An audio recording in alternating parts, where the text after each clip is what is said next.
Bonjour à tous et bienvenue dans ce nouveau numéro de S'installer en région. Aujourd'hui, je vous propose un focus sur 2 territoires ruraux et dynamiques qui ont des opportunités à vous proposer, tant en matière d'entrepreneuriat que d'accueil. Je reçois pour cela Edith Tavernier. Bonjour. Vous êtes chef de projet Beaujolais Vert, votre avenir pour les communautés de communes du Beaujolais Vert. C'est ça. Et vous êtes accompagnée de Marine Alain. Bonjour. Bonjour. Alors vous êtes animatrice économique pour les Monts du Lyonnais. Présentez-nous ce territoire pour commencer. Monts du Lyonnais, on a l'habitude de dire territoire rural de moyenne montagne, entre Lyon et Saint-Étienne, grosso modo 1 heure de Lyon, 1 heure de Saint-Étienne. Et puis au nord, Roanne, peut-être un peu moins connu. Que dire, on regroupe 34 communes à l'échelle des Monts du Lyonnais, ça correspond à peu près à 40 000 habitants.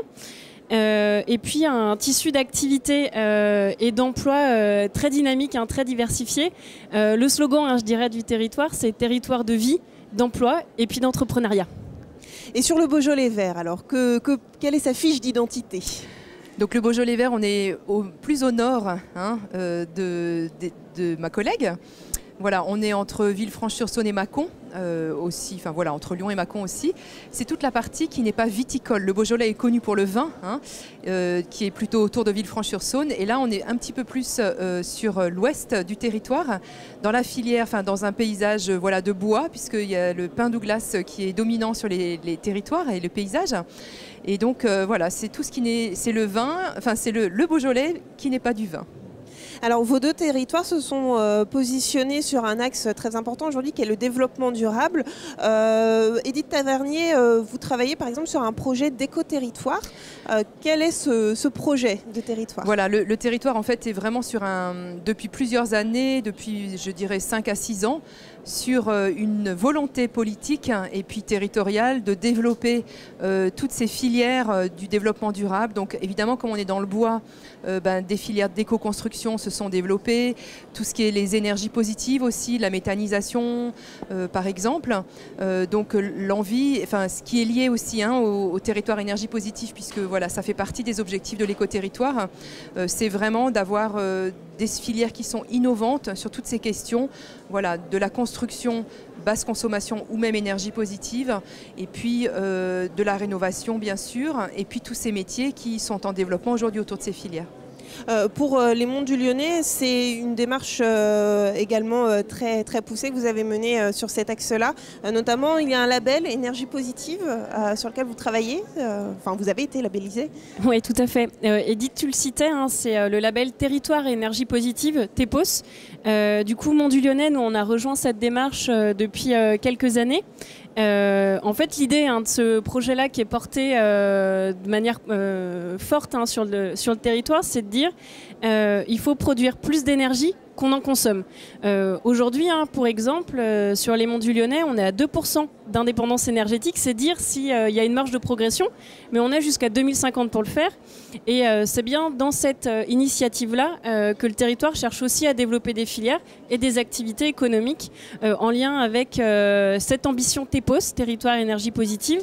Donc on citait tout à l'heure la méthanisation. Voilà, c'est des filières qui sont aussi émergentes avec un projet de méthanisation agricole parce que on est un territoire d'élevage, de production qui a des effluents agricoles et c'est aussi une ressource pour ce type d'activité et pour en faire de l'énergie. Il y a aussi un pôle important sur l'éco-construction, l'éco-rénovation à échelle des monts, mais je pense qu'on partage ces filières-là, c'est ce qu'on se disait un peu en aparté tout à l'heure. Voilà, des exemples d'initiatives et d'activités économiques. Oui, je peux ajouter quelque chose du coup, parce que voilà, par exemple, pour être concret aussi sur le territoire énergie positive qu'on partage, bien sûr, on est sur une campagne par exemple aujourd'hui qui s'appelle Isole-toi, mais pas tout seul. L'idée c'est de se dire que voilà, les déperditions d'énergie 30% par la toiture. Donc c'est inciter par exemple les propriétaires à rénover les toitures. Pour ça, on a proposé une commande groupée pour tous ceux qui souhaitent, donc avec des prix plus intéressants, avec des produits en circuit court, donc qui sont fabriqués, des produits isolants, un peu innovants aussi, qui sont fabriqués sur place, et un réseau d'artisans qui sont formés et qui sont aussi à disposition, qui peuvent du coup intervenir pour rénover les bâtiments, les maisons. Ça fait partie du programme TEPOS, de pouvoir aussi effectivement rénover pour consommer moins d'énergie. Voilà. Alors on a quand même commencé à évoquer les filières d'excellence, enfin les filières sur lesquelles vous vous positionnez. On a parlé de la méthanisation, mais que peut-on mettre en avant sur les autres filières du territoire, sur les monts du Lyonnais par exemple? Je le disais rapidement en mot d'introduction, sur les monts, on a un tissu d'activités dynamique et très diversifié en fait, où donc il y a effectivement ces nouvelles filières sur de l'éco-développement vers lesquelles on veut aller plus loin aussi. Donc c'est aussi inciter des porteurs de projets à développer ce type d'activité et rejoindre notre projet de territoire. Mais il y a aussi d'autres choses sur lesquelles on se positionne. Au niveau de notre tissu économique, en fait, on a plus de 75% d'entreprises qui sont des très petites entreprises et plutôt sur l'économie de proximité, en fait. Et c'est aussi une filière qu'on souhaite développer. Donc, économie de proximité, c'est quoi? En fait, c'est un tas d'activités qui sont produites sur les monts du Lyonnais et consommées sur le territoire. Consommées que ce soit par la population, sur du commerce, de l'artisanat, on le disait, sur les artisans de la construction, de la rénovation. Mais ça peut être aussi des activités touristiques. Et là, il y a un levier de développement à échelle des monts, puisqu'on est effectivement entre Lyon et Saint-Étienne, avec un bassin de visiteurs potentiels du week-end de plus de 2 millions de touristes, ce qui est quand même pas anodin voilà, en termes de potentiel. C'est aussi, alors j'ai pas cité les communes sur les monts du Lyonnais, il y a la commune de Chazelles-sur-Lyon avec l'atelier Musée du Chapeau qui accueille plus de 30 000 visiteurs à l'année. Voilà, on est sur des potentiels d'activités touristiques, que ce soit en termes d'hébergement ou d'offres complémentaires. Et puis il y a aussi des filières plus pour des indépendants ou du travail à distance, puisque sur le territoire, donc pour le volet département du Rhône, fibre optique et très haut débit généralisé. Et puis on disait, à proximité de deux grandes métropoles, Lyon et Saint-Étienne. Voilà, donc on peut choisir le cadre de vie, avoir des vallons et vivre dans un territoire rural paisible et dynamique, tout en étant en proximité de grandes métropoles. Sur les filières, sur le Beaujolais vert, on a parlé du bois tout à l'heure. Quelles sont les autres filières sur lesquelles vous vous êtes positionné? On est vraiment sur les mêmes filières. On est aussi très tourné sur le tourisme. Nous, sur le Beaujolais vert, donc on a un site un petit peu qui est connu, qui est le lac des Sapins, qui propose une baignade écologique. C'est le plus grand espace de baignade écologique en Europe. 8000 mètres carrés, voilà, qui ont été mis en place en fait l'année dernière sur l'enceinte du lac. Donc là, il y a 200 000 visiteurs par an, par exemple. Voilà. Après, il y a évidemment tout ce qui est randonnée, VTT, vélo électrique aussi, qui se développe pas mal aussi sur notre territoire. Je pense que vous, c'est pareil. Voilà, tous ces types de sports aujourd'hui qui se développent dans des territoires comme les nôtres. Évidemment, bien sûr, des gîtes et des chambres d'hôtes aussi. Donc ça, c'est vrai qu'on a parlé du tourisme, je ne vais pas revenir dessus. Je pense que les activités liées au numérique sont vraiment des filières en émergence aujourd'hui aussi. Nous, on a beaucoup travaillé sur les questions du télétravail et du travail à distance.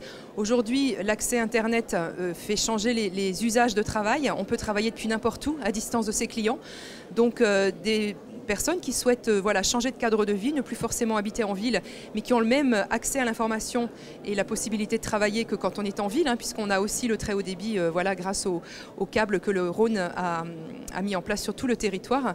Et donc aujourd'hui, des petites sociétés de web, des cabinets d'architecture, des cabinets d'études, tout ce type d'activités peuvent aujourd'hui travailler sur nos territoires et ça redonne, je crois, une vraie attractivité au milieu rural. Oui, parce qu'on va l'évoquer, le cadre de vie aussi est exceptionnel sur vos territoires. Quel accompagnement vous proposez pour les porteurs de projets, mais sur le projet de vie, sur le Beaujolais vert pour commencer? Alors nous, on a mis en place, en tout cas pour le projet de vie, puisqu'on accompagne aussi bien sûr les projets économiques, sur l'économie, un dispositif un peu original avec un réseau de villages d'accueil qui sont des communes qui souhaitent accueillir et aider les personnes qui veulent venir s'installer. Quand on est habitant d'un village, on sait où se trouvent l'école, les commerces, les usages, les clubs de sport. Et l'idée, c'est de pouvoir partager ces informations avec les gens qui arrivent pour les aider à s'intégrer. Donc le rôle et la fonction des villages d'accueil, c'est d'avoir un petit comité local d'accueil, donc des habitants, des élus, qui sont là voilà, pour renseigner les gens, pour les aider à s'installer, pour répondre à leurs questions concrètes de vie, parce que quand on arrive avec son conjoint et ses enfants, il y a toute la famille qui a besoin de s'y retrouver et d'être à l'aise. Hein, il n'y a pas que le porteur de projet. Voilà. Donc l'idée, c'est de pouvoir vraiment offrir cette connaissance fine du territoire et cet accueil local à l'échelle de la vie, puisque le village, voilà, c'est l'échelle de la vie. Donc un projet de vie et professionnel. Voilà, c'est ça. Et donc aujourd'hui, on a entre 30 et 40 villages d'accueil voilà, sur le territoire. Et sur les monts du Lyonnais, il y a aussi une vie associative très riche, une vie locale très forte sur le territoire. Oui, tout à fait. On le disait tout à l'heure, un dynamisme, mais c'est pas qu'un mot. Oui, il y a une vie associative très importante et puis aussi une vie, que ce soit au niveau des loisirs et des services de proximité qui sont très développés sur le territoire.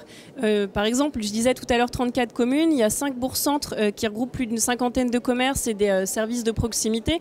Mais le bourg de chaque village, il est à quoi, à 10 minutes maximum. Enfin voilà, c'est... on est vraiment en proximité là-dessus. Et puis beaucoup aussi d'activités, que ce soit, j'avais fait un petit topo, par exemple, parce qu'on est aujourd'hui à Parcours France, le salon pour le Parisien qui veut partir au vert et s'installer au vert. Et c'est un peu le discours qu'on tient ensemble. C'est dire aussi quand je reçois ma famille, il y a aussi de l'activité en fait, parce qu'on peut aller, je citais tout à l'heure le musée du Chapeau, je peux aller à Salvaterra qui est un parc d'attractions médiévales, mais j'ai aussi de la randonnée. Voilà, il y a aussi un tas d'activités qui sont proposées. De vie, et puis quand j'accueille ma famille. Où peut-on vous contacter ? Il y a un site internet qui regroupe l'ensemble des informations que vous nous avez données sur le Beaujolais vert pour commencer. Alors nous, on a un site qui s'appelle Beaujolais vers votre avenir. Voilà, qu'on retrouve assez facilement sur internet quand on tape ces mots-là. Dessus sont répertoriés un certain nombre d'offres d'activités ou d'opportunités d'installation, des locaux, des bureaux, des espaces de travail, des pépinières d'entreprise aussi, bien sûr, des hôtels d'entreprise. Voilà, donc on a identifié sur le territoire toutes ces offres de reprise ou d'installation. On a toutes les fiches village d'accueil, bien sûr, pour avoir un certain nombre d'informations à distance, et puis tout le parcours à l'installation qu'on propose. Voilà, donc sur le site, effectivement, c'est un bon média pour avoir des premières informations sur le territoire. Porte d'entrée voilà. sur le territoire. Et sur les monts du Lyonnais, un contact particulier, un site. Oui, le site internet www.mont-du-lyonnais.fr. Et puis ensuite, pas hésiter à nous contacter en direct. Il y a tous les mails et numéros de téléphone sur le site. Écoutez, mesdames, merci beaucoup d'être venues sur le plateau de S'installer en région. Merci. Merci à vous. Merci. Et quant à nous, on se retrouve très bientôt pour une nouvelle émission. Au revoir.